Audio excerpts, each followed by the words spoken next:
Is the middle class anything more than a large group of people whose income makes it neither rich nor poor? If you belong to a middle class family and you're wondering why your life is so hard, then you have to watch this video. Because in this video, I'm not going to explain on how you have to improve your life or something like that.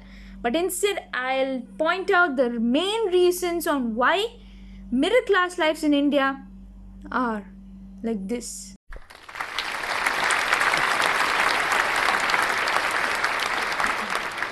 Hello everybody, my name is Vrinda Casey and welcome to my channel.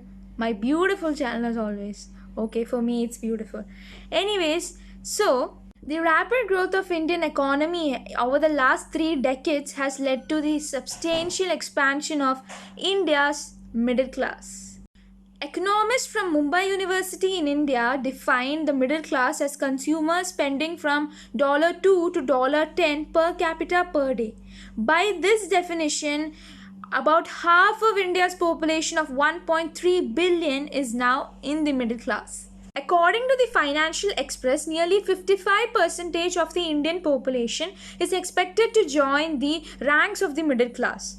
In fact, since India's demographic is much younger than that of China and the US, it is expected that India's middle class will be the largest in the world by 2025. It is not exaggerating to say that the future growth will depend on the rising middle class, and the evolution of middle class will depend on the growth. It is both the private consumption and the savings fueled by the middle class that has led to this growth. Before coming to the problems faced by the middle class, which includes you and me, let's first find out or learn about the emergence of this class in short. Indian middle class emerged due to the changes that occurred in the course of about 200 years of British rule.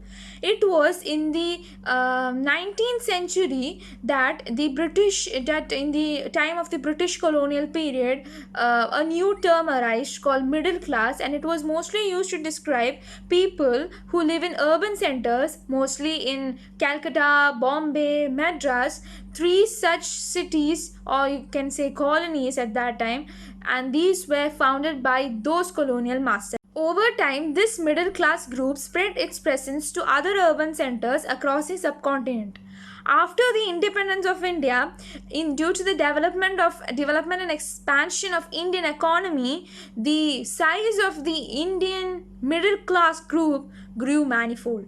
Beginning in the 1990s, the story of the Indian middle class took a major shift. The pace and patterns of its growth changed due to the introduction of economic reforms. However, the category of middle class is not as straight and simple as it seems.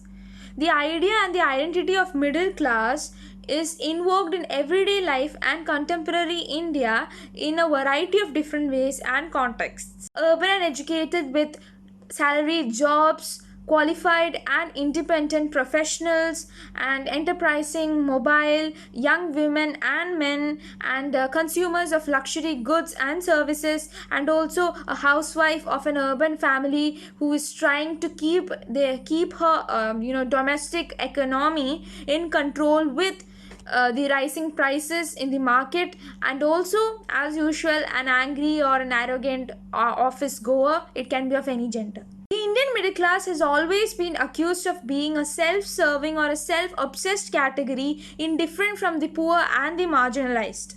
The middle class always set barriers and boundaries to keep poor out of the sphere of their privileges. On the other hand, the poor always want to join in the middle class group, and for that they work really hard.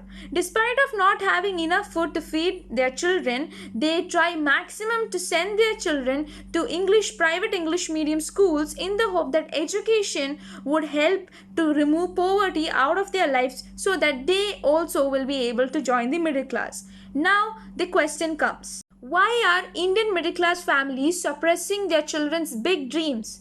Why are we afraid of dreaming big? According to a sociologist, this is what she said: we Indians suffer from a dependency syndrome.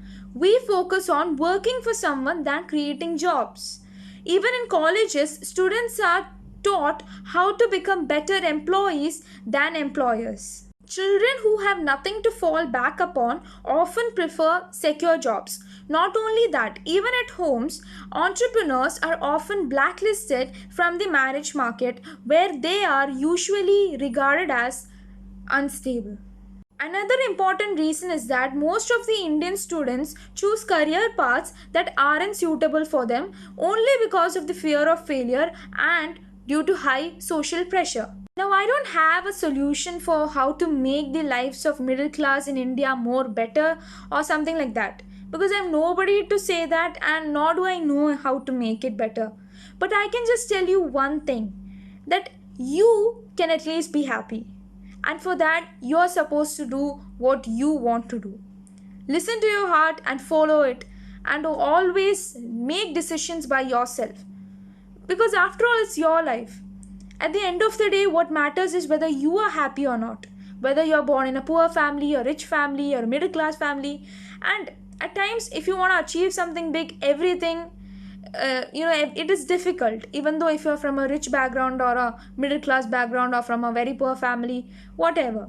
So always keep working hard and do what you like and do what you think you should do. So that's all for today, and I hope you enjoyed this video, and I hope that I was able to share some of the important informations with you through this video. If you like this video, give it a thumbs up, and if you didn't like this video, please tell me why you didn't like this video in the comment section below. Also tell me your opinions about this topic in the comment section below, and also if you want me to do videos on more such kinds of topics, please suggest some topics in the comment section below if you want, and if you can, please, it will be of great help. And so that's it, that's all. And the very most important thing is that subscribe to Grow with Vrinda. Let's grow together.